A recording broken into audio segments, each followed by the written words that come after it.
3, 2, 1. Assalamualaikum warahmatullahi wabarakatuh. Halo good people, kami dari kelompok 3 perpajakan pendidikan ekonomi Fakultas Ekonomi Universitas Negeri Surabaya. Sebelumnya, perkenalkan kelompok kami, ada Olivia Madatillah dengan NIM 033, Dewi Caroline dengan NIM 022, Nur Iviana dengan NIM 004, Alisa Beta dengan NIM 008, Nadia Afifa dengan NIM 043, dan Safitri Wulandari dengan NIM 031. Materi pembahasan kita kali ini adalah PPN dan PPNBM. Sebelumnya, apa sih PPN dan PPNBM itu? Mari kita mulai dari PPN. Pajak pertambahan nilai atau PPN merupakan pajak tidak langsung yang dapat dibebankan atau dialihkan kepada orang lain atau pihak ketiga. Pajak ini dikenakan dan disetorkan oleh pengusaha kena pajak atau PKP, namun dibebankan pada konsumen akhir.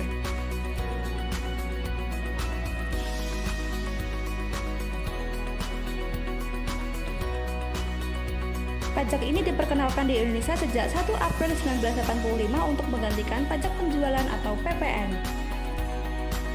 Hal tersebut terjadi karena mekanisme pemungutan PPN pada tahun 1991 dalam melaksanakannya menimbulkan dampak kumulatif atau pajak berganda yang dapat mendorong wajib pajak untuk melakukan penghindaran pajak atau penyelundupan pajak.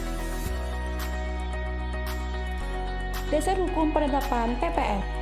Dasar hukum utama yang digunakan untuk penerapan PPN di Indonesia adalah Undang-Undang Nomor 42 Tahun 2009. Yang pertama, tarif PPN sebesar 10% untuk penyerahan dalam negeri. Yang kedua, tarif PPN sebesar 0% untuk ekspor barang kena pajak berwujud maupun tidak berwujud dan ekspor jasa kena pajak. Yang ketiga, tarif pajak tersebut dapat berubah minimal sebesar 5% dan maksimal sebesar 15% sebagaimana diatur oleh pemerintah. PPN sebagai pajak objektif tidak membedakan tingkat kemampuan konsumennya. Konsumen yang memiliki kemampuan tinggi dan rendah diperlakukan sama. Dengan demikian, PPN mengandung unsur regresif yang berarti tetap. Semakin tinggi kemampuan konsumen, semakin ringan beban pajak yang dipikul. Dan semakin rendah kemampuan konsumen, beban pajak yang dipikul semakin berat. Sehingga dalam upaya mencapai keseimbangan pembebanan pajak dan dalam upaya mengendalikan pola konsumsi yang tidak produktif dari masyarakat atas impor barang-barang berwujud yang tergolong mewah, selain dikenakan PPN juga dikenakan pajak penjualan atas barang mewah atau PPNBM.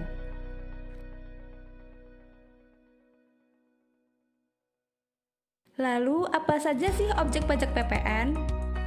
Objek pajak PPN terdiri dari barang kena pajak dan jasa kena pajak. Barang kena pajak dikelompokkan menjadi barang yang berwujud, contohnya mobil, rumah, sepeda motor, alat kesehatan, dan barang yang tidak berwujud seperti hak paten, hak cipta, merek dagang, dan lain-lain.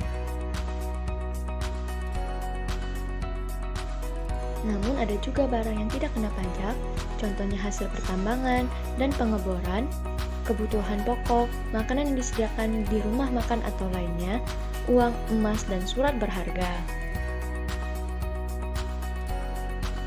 Jasa kena pajak adalah setiap kegiatan pelayanan yang berdasarkan perikatan atau perbuatan hukum yang menyebabkan suatu barang atau fasilitas untuk dipakai, termasuk jasa yang menghasilkan barang karena pesanan atau permintaan bahan atas petunjuk pemesan yang dikenakan PPN. Berdasarkan UU Nomor 8 Pasal 4A Ayat 3 Tahun 1983 tentang PPN menjelaskan bahwa semua bidang jasa masuk dalam kategori jasa kena pajak, kecuali beberapa jasa sebagai berikut.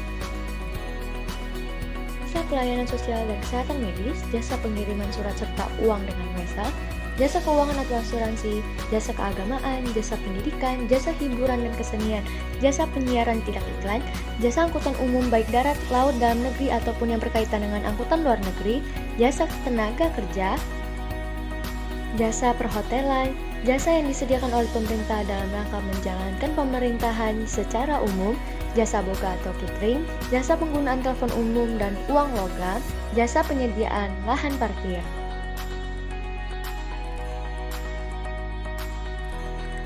Umumnya PPN ditetapkan sebesar 10%, namun ada juga PPN sebesar 0% loh, contohnya ekspor barang kena pajak tidak berwujud. Seperti ketika PTA dari Indonesia menyerahkan hak cipta merek dagangnya kepada pemakai merek di Hong Kong. Kegiatan tersebut disebut sebagai ekspor barang kena pajak tidak berwujud. Yang kedua adalah ekspor barang kena pajak berwujud, dan yang ketiga ekspor jasa kena pajak.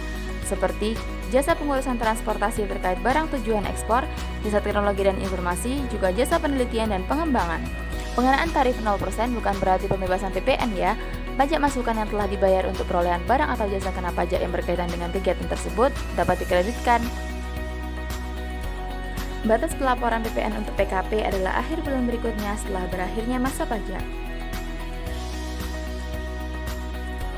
Sedangkan batas pembayaran untuk PKP adalah akhir bulan berikutnya setelah berakhirnya masa pajak dan sebelum SPT masa PPN disampaikan.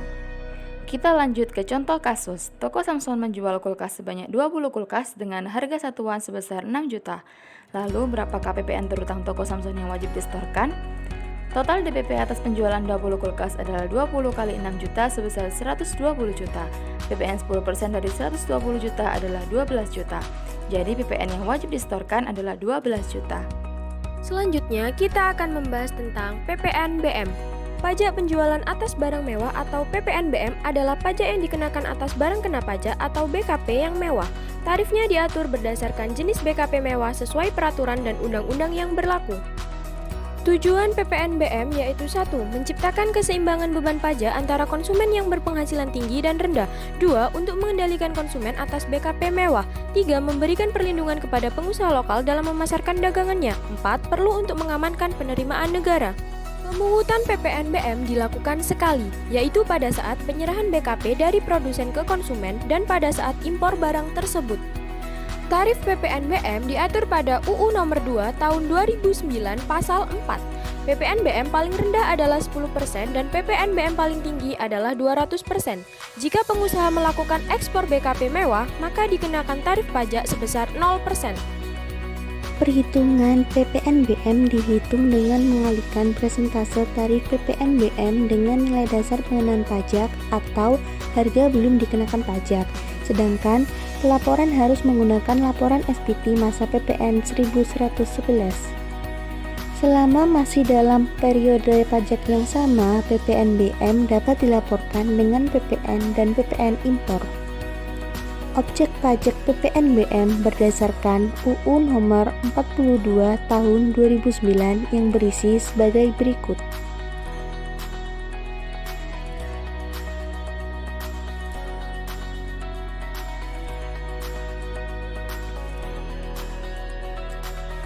Jenis barang kena PPNBM seperti properti, mobil, senjata api, dan perangkat elektronik.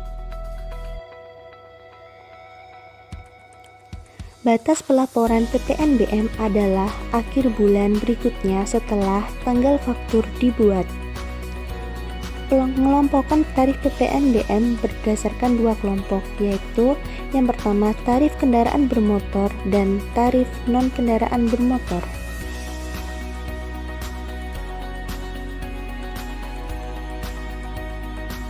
Oke, kita lanjut ke contoh kasus dari PPNBM. Pengusaha kena pajak Andrea mengimpor barang kena pajak yang tergolong mewah dengan nilai sebesar 5 juta rupiah. Barang kena pajak tersebut selain dikenai PPN juga dikenai PPNBM dengan tarif 20%. Perhitungan PPN dan PPNBM yang terutang atas impor barang kena pajak yang tergolong mewah tersebut adalah.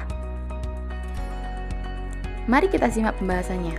Dasar pengenaan pajak 5 juta rupiah dengan PPN 10% adalah 500.000.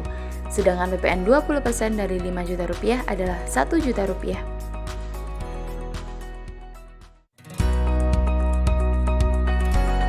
Kesimpulannya, PPN dan PPNBM merupakan dua hal yang berbeda.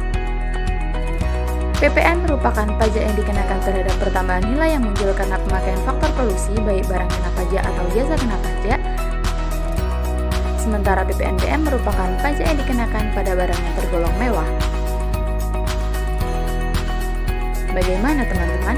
Sangat menarik bukan? Sampai sini dulu ya pembahasan kita kali ini. Sampai jumpa di video selanjutnya. Thanks for watching. Jangan lupa like, comment, and subscribe. Semoga bermanfaat.